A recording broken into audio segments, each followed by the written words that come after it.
Alright, so today we're going to do a little kind of lower body cardio kind of a mix. About probably 15 minutes total.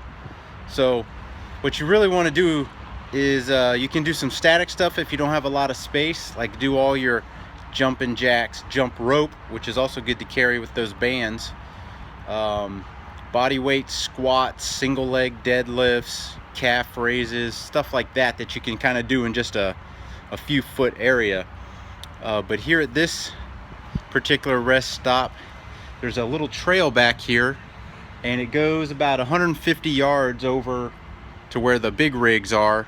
And so I'm going to get a good warm up here, because when you're old and you've been sitting in your car for a few hours, you need a really good warm up before you go and start jogging. Even though I'm just going to jog real light, before you go throwing your joints down on the ground and whatnot, you really want a good warm up. So we're going to get a good warm up. I'll demonstrate a few exercises that I do, and I normally do these before I do any kind of running, just because they help get my body going.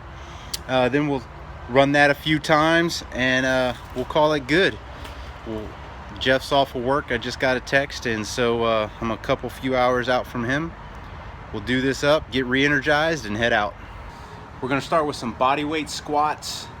It's kind of like a stiff leg deadlift variation, bend and reach if you're in the Army, and some calf raises.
More calf raises.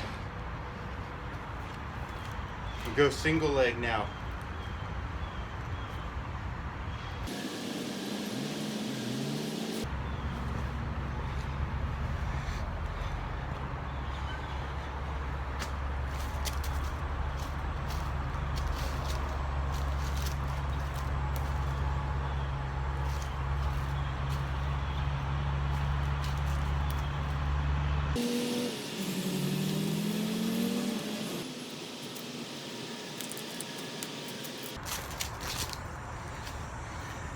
And again, some more calf raises.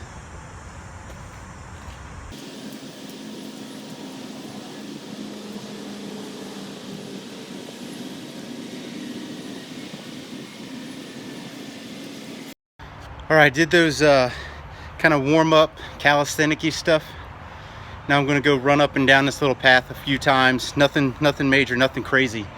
If you don't have a path to run, all you need to do is just increase the repetitions you do on the static stuff, and that'll just get your heart rate up. I mean, you can hear me breathing a little bit.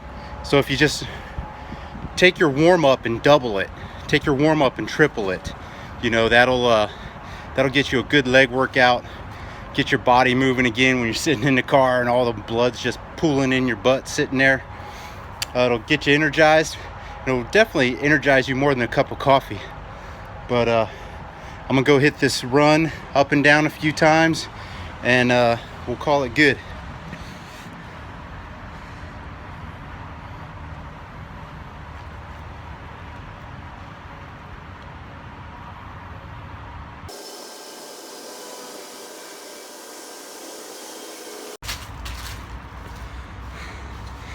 So that was the down and back. I'll do that a couple more times here. Some of you may notice I'm wearing the same clothes, and I will be a little ripe when I show up at Jeff's, but it's okay. He's got a washing machine that he'll let me use. I think he'll let me use it. So this time I'm gonna run down a little harder and just jog back.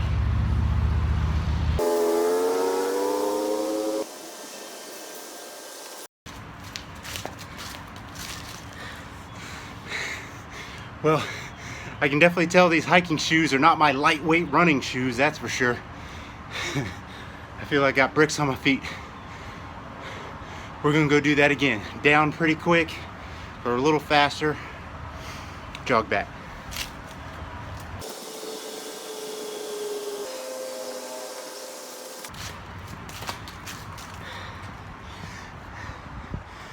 All right, so that's that. I might have changed into my shorts, but here in the shade I can tell the mosquitoes would have tore me up good. Let's show a variation of what you can do with these bands. All right, so maybe you don't have a lot of room, you don't have a little jogging area like that, or you would just prefer to be stationary. Well, you can use these bands for the same thing. We'll do a resisted squat. If bodyweight squats are too easy,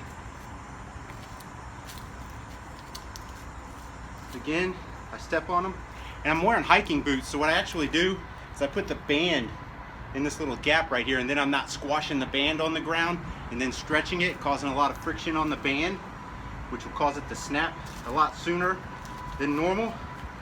So it's actually between the heel and the front of my foot on my boots. So we'll just get the band up, give it some resistance, and you can do some band squats like this.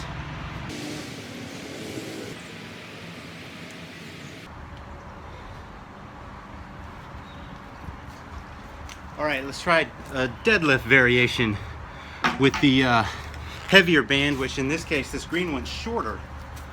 So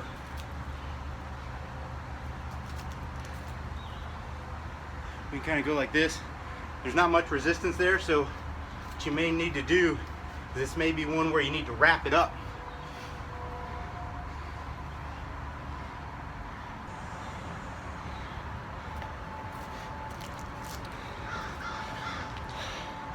So there you have it. Some rest area workouts, a couple variations with your upper and lower body. Check this out. That jungle gym, that has a lot of possibility for some upper body stuff. I wouldn't mess with kids if they were on there, but I have my bands, and there's almost always a picnic table. So if you're not really fit, this could actually be a pretty good workout. If you are really fit and you want to try to maintain that, you can certainly up your intensity. All it is about effort and motivation. So you can up your intensity, up your reps, and get a pretty good workout at a rest area. We use these bands a lot on our first deployment. We had sandbags, sand-filled water bottles, and these bands. And that was our gym for a while. And they work out pretty good, because working out really comes down to about effort and motivation and intensity. So whether that's push-ups and pull-ups, or whether you've got a full-on gym, it's really effort that keeps you in shape. And on that side note, diet on the road is usually pretty terrible, but if you get the combo meals at Wendy's, I believe, Arby's, Chick-fil-A, you can substitute your fries for a side salad, which is always good. Then you've got places that are okay to eat at too, like Subway, Jimmy John's, Quiznos. You can tailor your sandwich and get a lot of veggies on there. And Qdoba and Chipotle is pretty good too, because you can tailor what you eat there a little bit better. So being on the road doesn't mean you have to be out of shape, doesn't mean you're gonna always eat poorly. I certainly don't always do good on the road. I had a Jamocha shake last night. But I hope this video gives you a little something. You know, if you travel a lot, it's easy to get out of shape, but if you stop for 20 minutes, it'll reinvigorate your drive. just by getting your heart rate going. You know, you're sitting in your car, you're so sedentary, you're so not doing anything, that it'll really help out if you drive. Enough of my rambling. I hope you appreciate this video. Give us a subscribe, we'd appreciate it. Check out Jeff working out here, and here's another something.